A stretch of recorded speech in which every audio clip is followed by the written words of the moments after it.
प्यारे बच्चों, मैं सुनीता वाई तिवारी श्री संत गाडगे महाराज हिंदी विद्यालय भुसावल आज इस वीडियो के माध्यम से पाठ 10 आपदा प्रबंधन के अंतर्गत आपदा का क्या अर्थ होता है, अकाल और अकाल के क्या कारण हैं और अकाल की तीव्रता को कम करने के लिए हम क्या जरूरी उपाय कर सकते हैं, बादल फटना, बिजली गिरना और बिजली कड़कते समय किन किन सावधानियों को बरतना चाहिए आदि अनेक मुद्दों पर चर्चा करेंगे। तो आइए देखते हैं आपदा का क्या अर्थ होता है।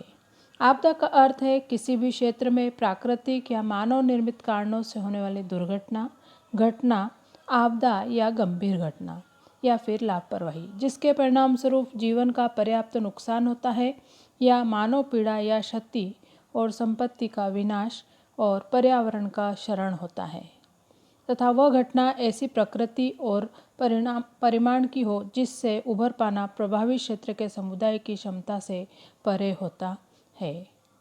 आपदा के दो प्रकार होते हैं, मानव निर्मित आपदा तथा प्राकृतिक आपदा।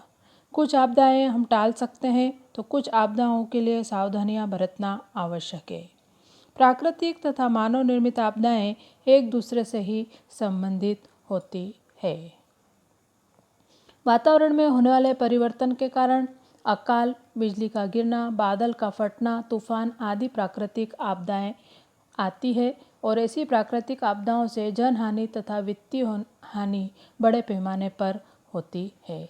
उसी के अंतर्गत एक जो प्राकृतिक आपदा है वह होता है अकाल। अनाज और पानी की दीर्घकालिक और तीव्र कमी से उत्पन्न होने वाली परिस्थिति को अकाल कहते हैं। सामान्यतः अकाल का प्रमुख कारण प्राकृतिक होता है, फिर भी कुछ मानवीय क्रियाकलापों से तो कुछ प्राकृतिक प्रक्रियाओं से अकाल की परिस्थिति बनती है। एशिया विश्व का प्रमुख अकालग्रस्त महाद्वीप है।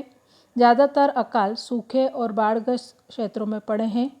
विश्व में जो भी भीषण अकाल पड़े हैं उनमें भारत और चीन का अकाल जो है वो प्रमुख माना जाता है। अब देखते हैं अकाल के क्या कारण होते हैं।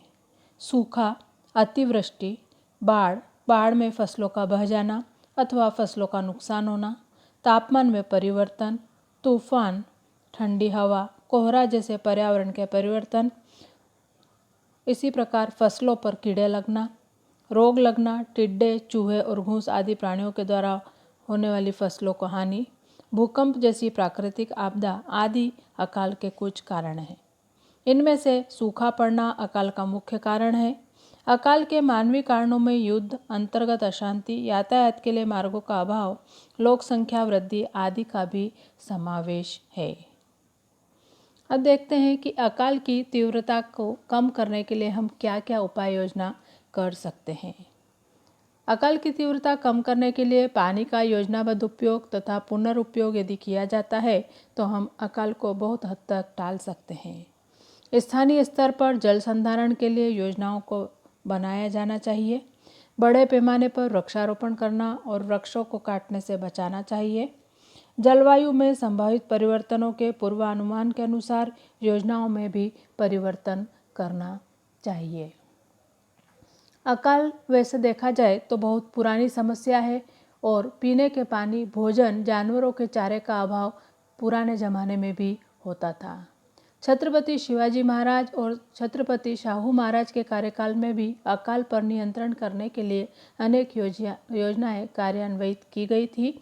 उनमें से पानी वितरण और पानी भंडारण योजना आज की परिस्थिति में भी आदर्श है।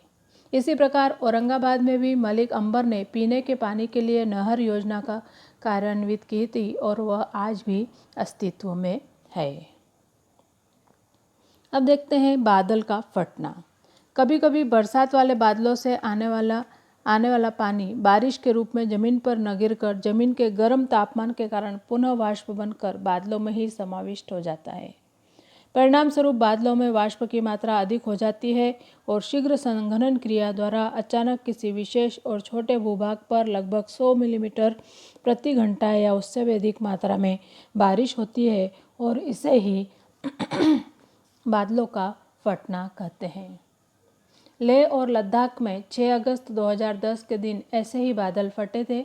इसी प्रकार 26 जुलाई 2005 में मुंबई में बादल फटने की घटना अविस्मरणीय हुई थी।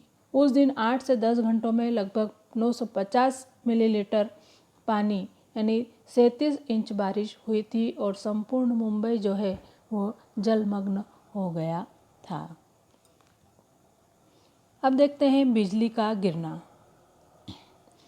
लाइटनिंग यानी आकाश में चमकने वाली सभी बिजलियां जमीन पर नहीं गिरती। 95% बिजलियां आकाश में ही होती है और केवल 5% बिजलियां जमीन तक पहुंचती है। बिजली एक बादल में, दो बादलों में या बादल तथा जमीन के बीच उत्पन्न हो सकती है। वायुमंडल में 1 सेकंड में लगभग 40 बिजलियां चमकती है। बिजली से निर्मित तापमान सूर्य के तापमान से भी अधिक होता है और इतने अधिक तापमान के कारण अत्यधिक दाब के अंतर्गत आई हुई हवा का अचानक प्रसरण होता है और जोर जोर से गड़गड़ाहट होती है। खुले मैदान में बिजली गिरने की आशंका जो है वो सर्वाधिक होती है।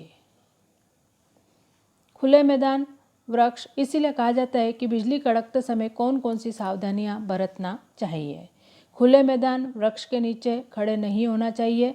उसी प्रकार ऊंचे स्थान और पेड़ पर भी नहीं जाना चाहिए। विद्युत का खंभा, दूरध्वनि का खंभा, टावर आदि के पास नहीं खड़े रहना चाहिए। गांव, खेत, अहाता, बगीचे और घर के चारों के ओर के तार के कंपाउंड को स्पर्श नहीं करना चाहिए। यदि दुपहिया वाहन, साइकिल, ट्रैक्टर, नाव पर सवार हो तो तुरंत उससे उतरकर सुरक्षित जगह पर जाना चाहिए। अधिक व्यक्ति एक समय एक साथ न रहें। 2 व्यक्तियों के बीच लगभग 15 फुट दूरी रहे। ऐसी अनेक सावधानियां बिजली कड़कते समय रखना चाहिए। इसमें पक्का घर जो है वो सबसे सुरक्षित स्थान है और अपने घर के आसपास ऊंची इमारत पर तड़ित रक्षक या तड़ित चालक लगा है या नहीं, इसकी भी जानकारी समय समय पर लेते रहना चाहिए। प्लग से जोड़े गए विद्युत उपकरणों का उपयोग नहीं करना चाहिए। पैर के नीचे सूखी लकड़ी, प्लास्टिक, टाट की बोरी, सूखी खरपतवार को रखना चाहिए। दोनों पैर इकट्ठा करके घुटनों पर दोनों हाथ रखकर दोनों पैरों के तलवे पर बैठना चाहिए। Thank you.